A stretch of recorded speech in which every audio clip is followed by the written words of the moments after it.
Lihat di dalam Sahih Bukhari, Sayyidah Aisyah pernah ditanya oleh seorang wanita, "Wahai istri tercinta Nabi, apakah kami wanita ketika meninggalkan sholat dan puasa karena haid wajib mengkodok sholat dan puasa tersebut?" Apa kata Sayyidah Aisyah? "Kunna nu'maru biqada'is shaum wala nu'maru biqada'is shalah." Jadi seorang wanita yang meninggalkan puasa karena haid dan nifas, maka wajib mengkodok puasa tersebut. Adapun sholat tidak wajib dikodok. Kenapa alasannya? Sebagai bentuk keringanan bagi para wanita. Hadirin jamaah yang dimuliakan Allah, sekarang kita akan memasuki kajian kita pada kitab fikih Kifayatul Akhyar yang dikarang oleh Al-Imam Taqiyuddin Al-Hisni rahimahullah.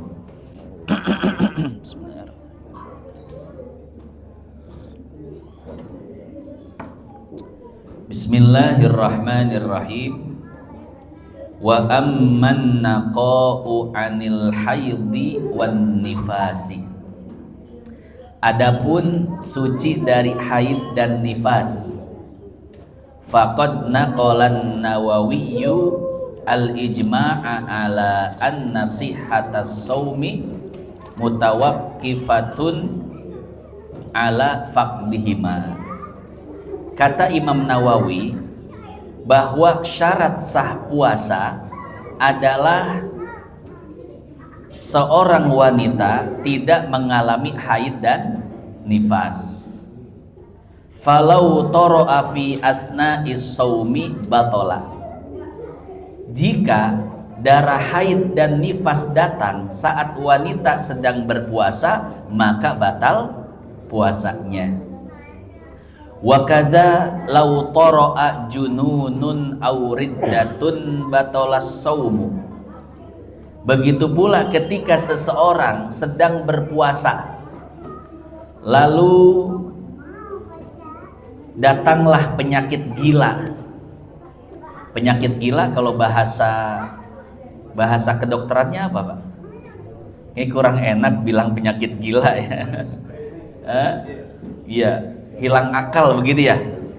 Hilang akal secara total, ya. Jadi ketika puasa hilang akalnya secara total. Auriddatun atau murtad, batalas saumu, maka puasanya pun menjadi batal. Ini kursi semakin lama semakin mendem ya. Ya, ke atas dulu ya.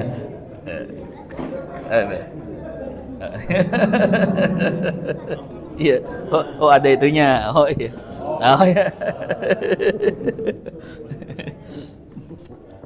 Aduh. Derajat saya tinggi lagi nih. Kita lanjut. Lil khuruji an ahliyatil ibadati, karena seseorang telah keluar dari koridor mukallaf. Jadi ketika seseorang hilang akalnya secara total atau dia murtad, batal puasanya. Kenapa? Karena ketika itu dia keluar dari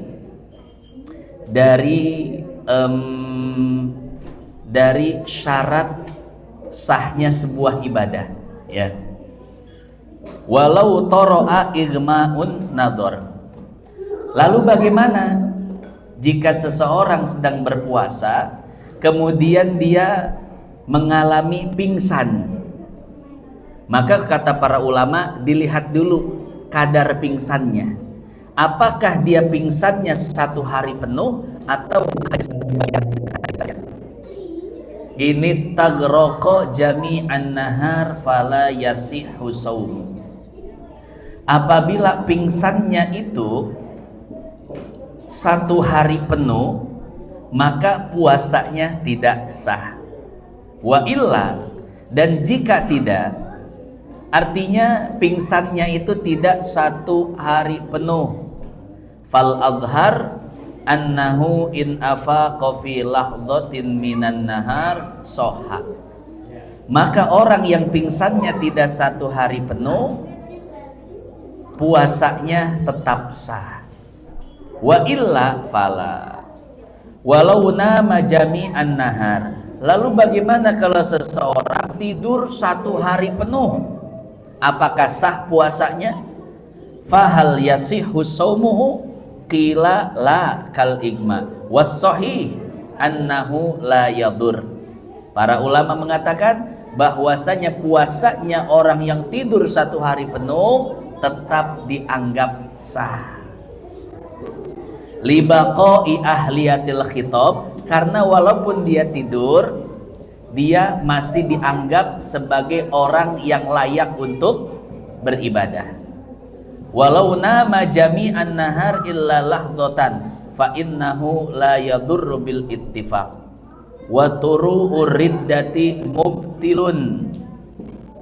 Murtad merupakan sebab batalnya puasa seseorang.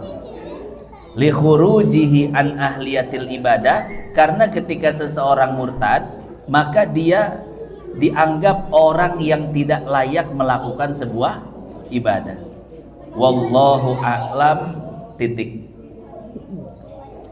Bapak Ibu yang dimuliakan Allah, itulah redaksi kitab Kifayatul Akhyar yang akan kita jelaskan pada kesempatan kali ini. Jadi ada beberapa poin yang akan kita jelaskan. Pertama, yaitu tentang haid dan nifas. Apakah haid dan nifas dapat membatalkan puasa atau tidak? Kemudian ketika seorang wanita tidak berpuasa karena haid dan nifas, apakah puasanya wajib diqodho atau tidak? Kalau puasa wajib diqodho, bagaimana dengan sholat yang ditinggalkan?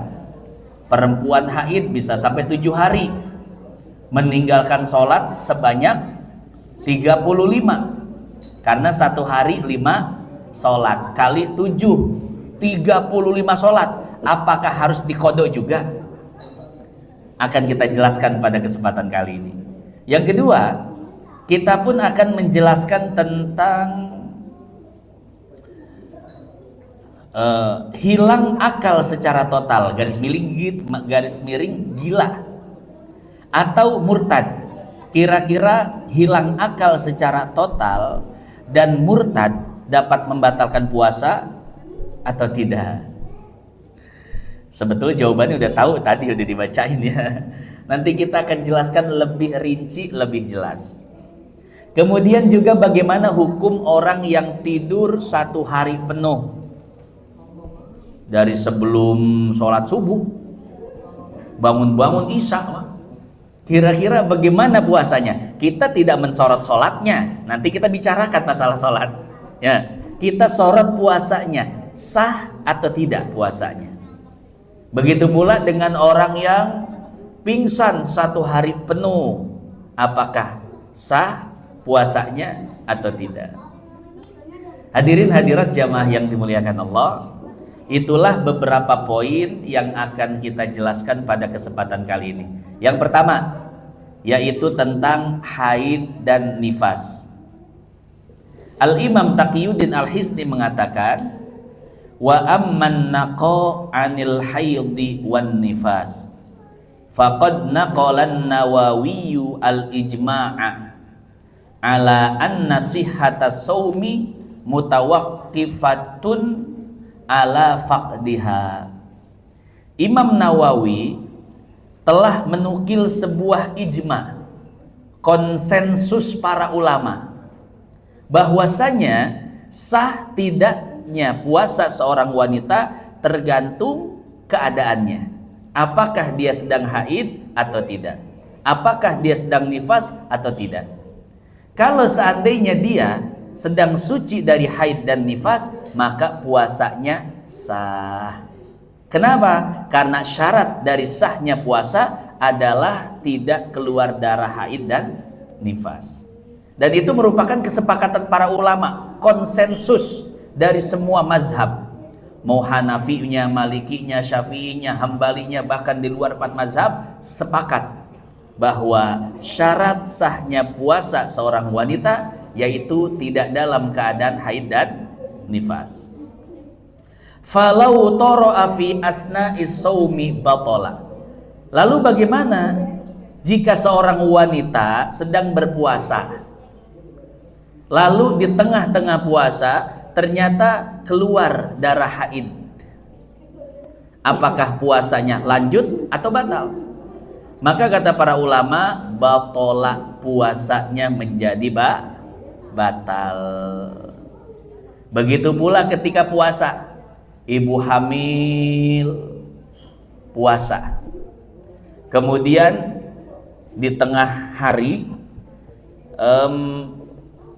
perutnya mules, kerasa, pergi ke dokter, udah pembukaan 9, akhirnya si ibu harus melahirkan saat itu juga. Setelah melahirkan keluar darah nifas. Apakah dengan keluarnya darah nifas puasa seorang wanita menjadi batal?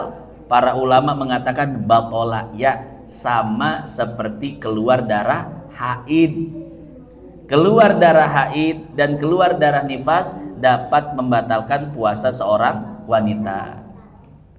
Istri saya, Pak, waktu hamil itu masih puasa, ya, puasa dari pagi sampai asar, kemudian habis asar mules.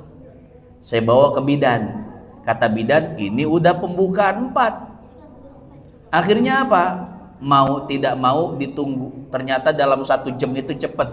Pembukaan 5, 6, 7, 8, 9. Jam 4 masuk bidan, jam 5 langsung keluar bayinya. Ya.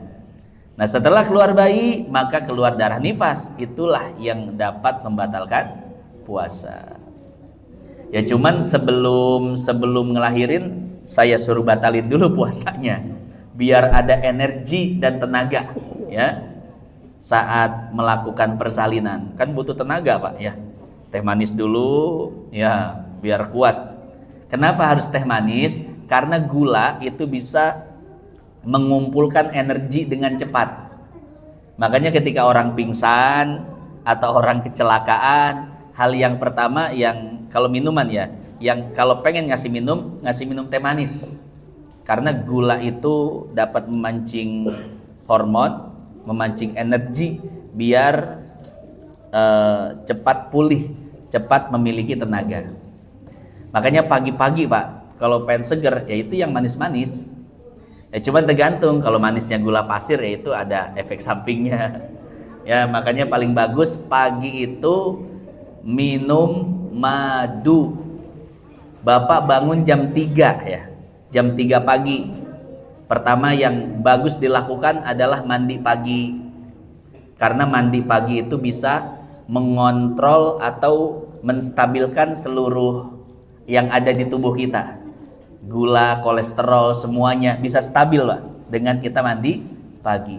Bahkan mandi pagi sebelum subuh itu bisa menyebabkan seseorang kebal terhadap sihir, kebal terhadap santet.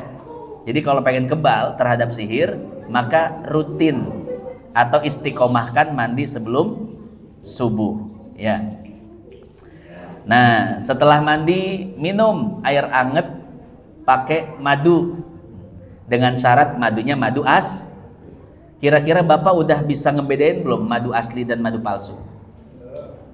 Gampang caranya, Pak. Bawa aja pulang ke rumah. Kalau istri ngamuk berarti madu asli.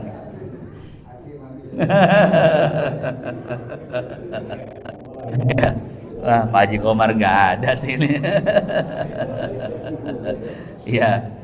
Nah, jadi minum madu, kalau bisa juga habbatus sauda. Karena kata Nabi, habbatus sauda syifaun min kulli da.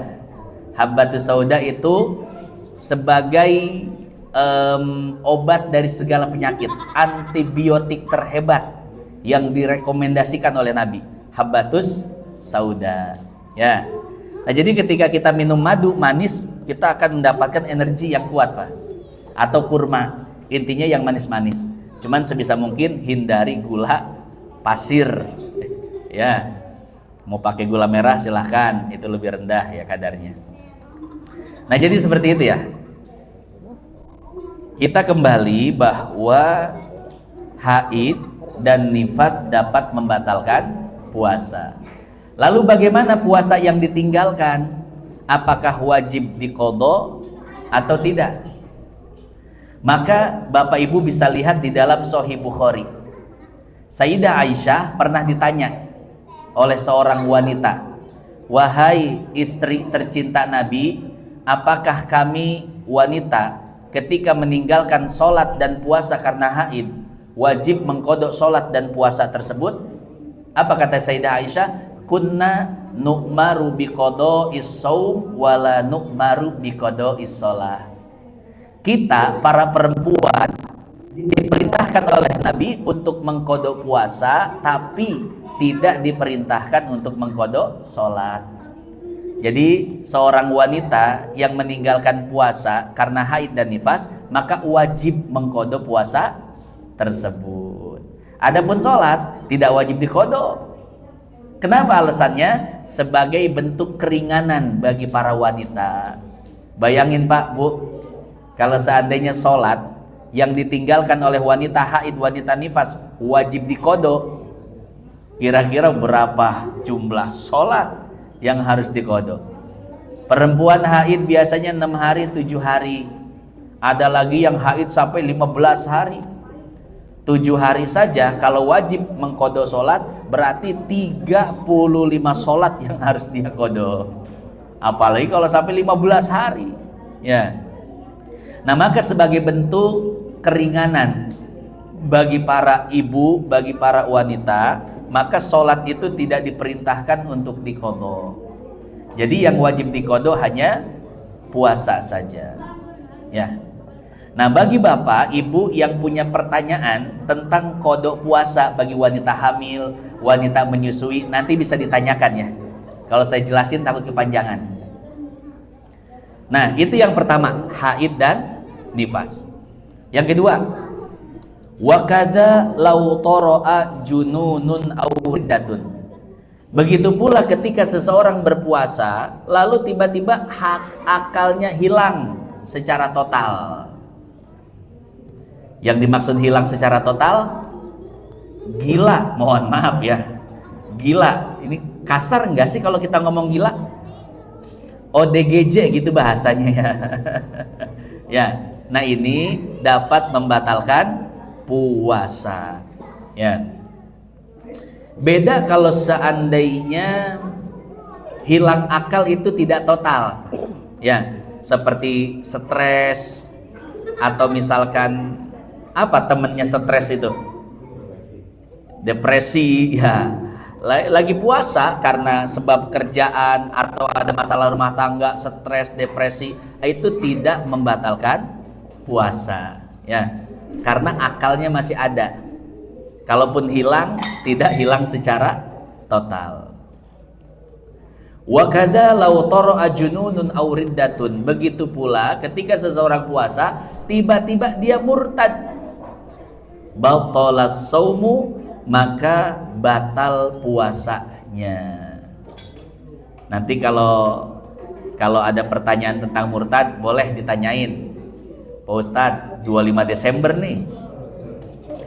Apa Pak 25 Desember? Natal. Teman saya ikutan Natal Pak Ustadz. Murtad gak tuh? Mana bawa hadroh lagi ke gereja. Sallallahu ala Yesus. Ya, ini udah Masya Allah kacau. Ya, sambil main hadroh ya. Nah, boleh ditanyain hal-hal seperti itu nanti. Kalau saya jelasin takut kepanjangan. Lil khuruji an ahliyatil ibadah walau toro'a igmaun. Yang ketiga, bagaimana kalau seandainya seseorang pingsan saat dia berpuasa? Apakah puasanya sah atau tidak? Nadhara, dilihat dulu kadar pingsannya. Ini stagroko jami'an nahar fala yasihhu shaum. Kalau seandainya pingsannya 1 hari penuh, maka tidak sah puasanya. Misalkan habis sahur minum kopi sama semangka, Ini hati-hati Pak ya. Jangan minum kopi sama semangka di satu waktu yang sama, itu bahaya.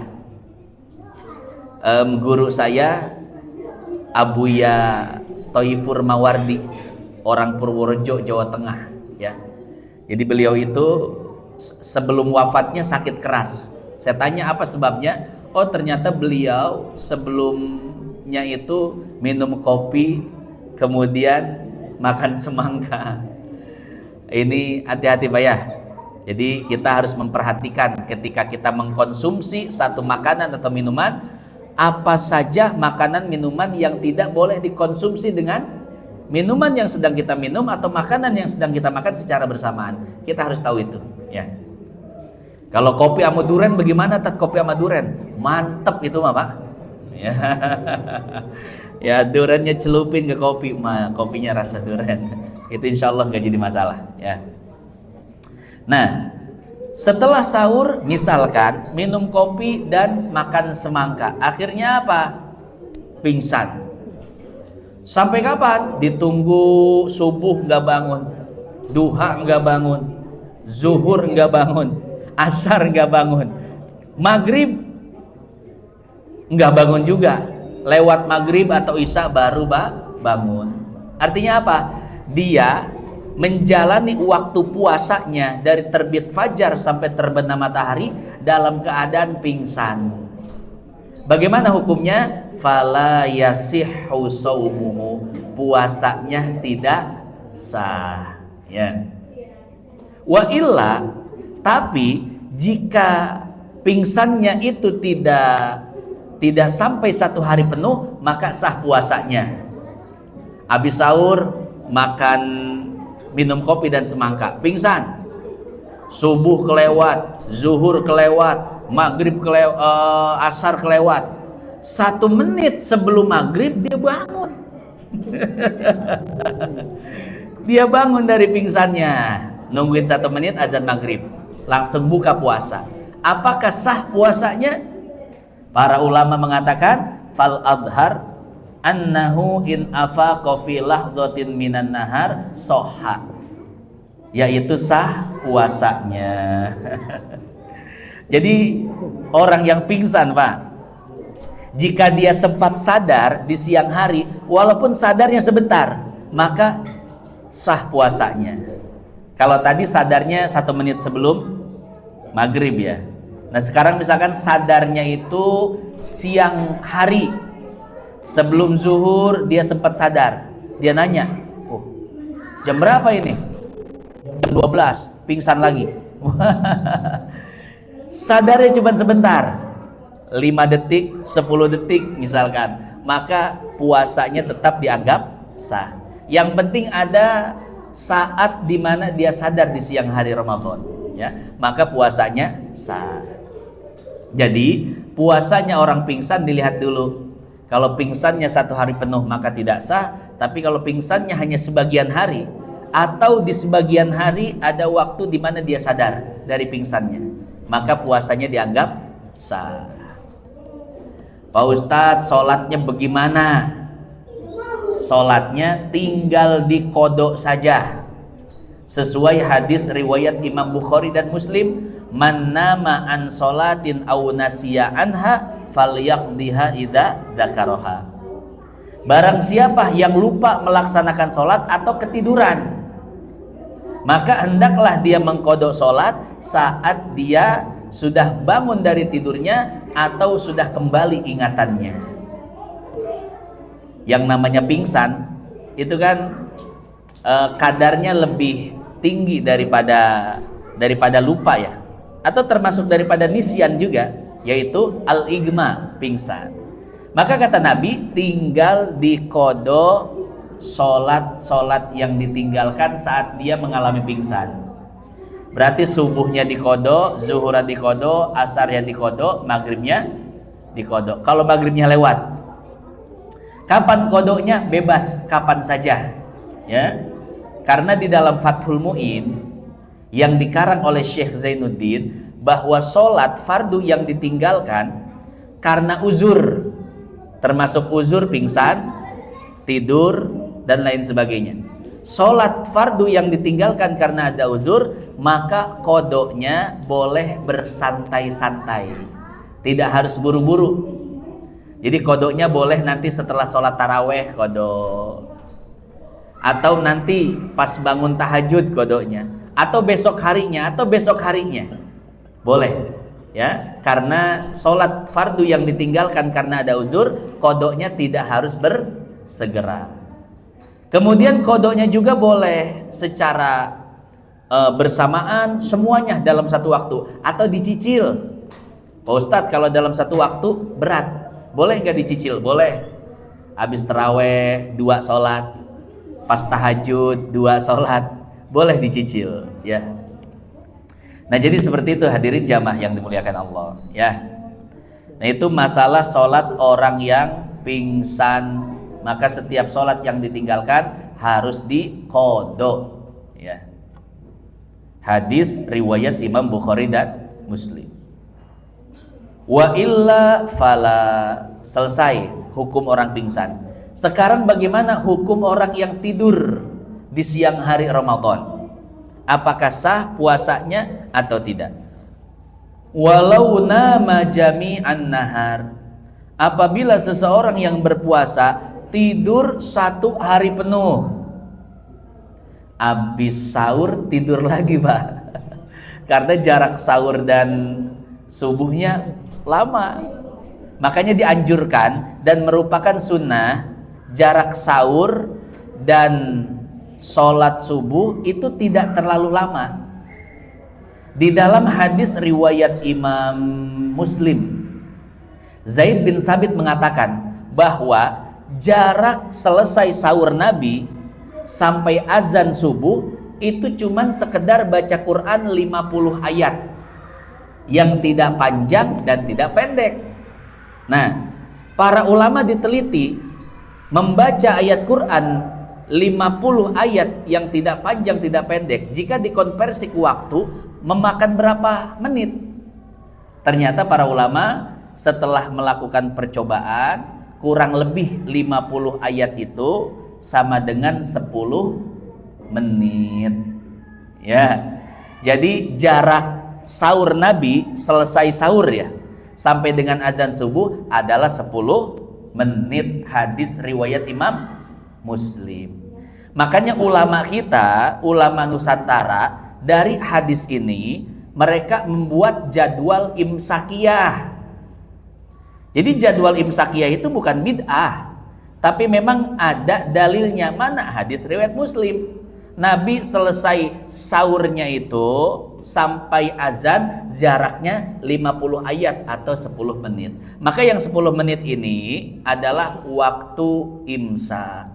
Apa itu waktu imsak? Waktu imsak sebetulnya masih boleh makan, masih boleh minum, tapi lebih afdol tinggalkan makan, tinggalkan minum.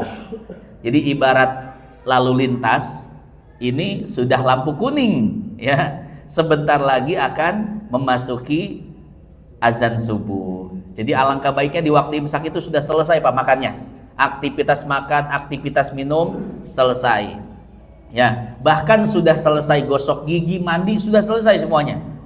Jadi gunakan waktu imsak itu untuk membaca Al-Quran. Sampai kapan?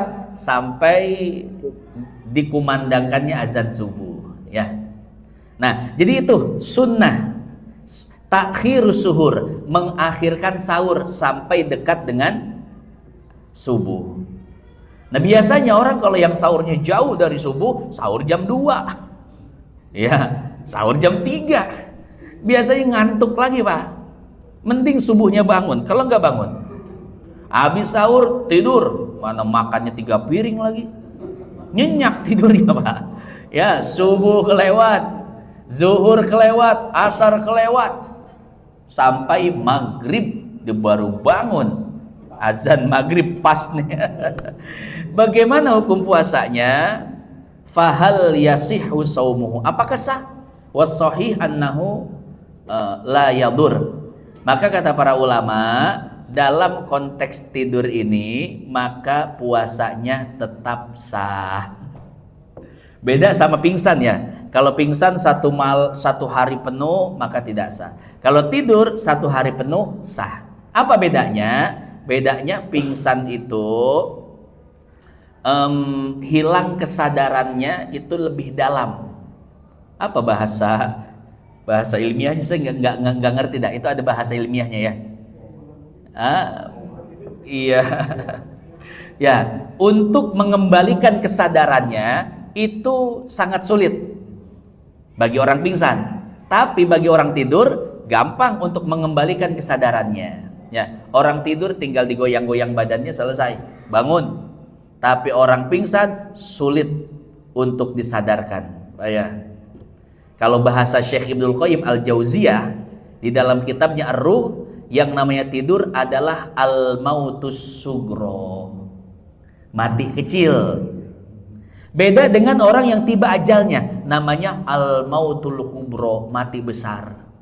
Kata Ibnul Qayyim, beda orang tidur dan orang yang tiba ajalnya adalah persamaannya ruhnya keluar dari jasad. Tapi perbedaannya, orang yang tidur antara ruh dan jasadnya masih punya ikatan. Ada tali yang tidak terlihat yang mengikat antara dua unsur ini, Pak. Ruh dan jasad. Makanya orang tidur ketika dibangunkan langsung bangun. Ruhnya langsung tertarik dan masuk ke dalam jasadnya. Ya. Sementara orang mati ibarat layangan putus. Ya. Tidak ada tali yang mengikat antara jasad dengan ruhnya. Maka ruh itu tidak akan bisa masuk ke dalam jasadnya. Ya, karena sudah tidak ada akses lagi. Itu bedanya orang tidur dan orang mati. Nah, orang pingsan itu baina huma, di antara dua keadaan ini, Pak. Dibilang tidur enggak, dibilang mati juga enggak. Keadaan antara keduanya itu, ya. Dia masih hidup tapi kesadarannya sulit untuk dipulihkan. Makanya orang yang pingsan 1 hari penuh batal puasanya. Tapi orang yang tidur 1 hari penuh tidak batal puasanya. Walau nama jami'an nahar illa lahdatan fa innahu la yadur bil ittifaq wa turu'ur riddah mubtil li khurujihi an ahliyatil ibadati wallahu a'lam bissawab.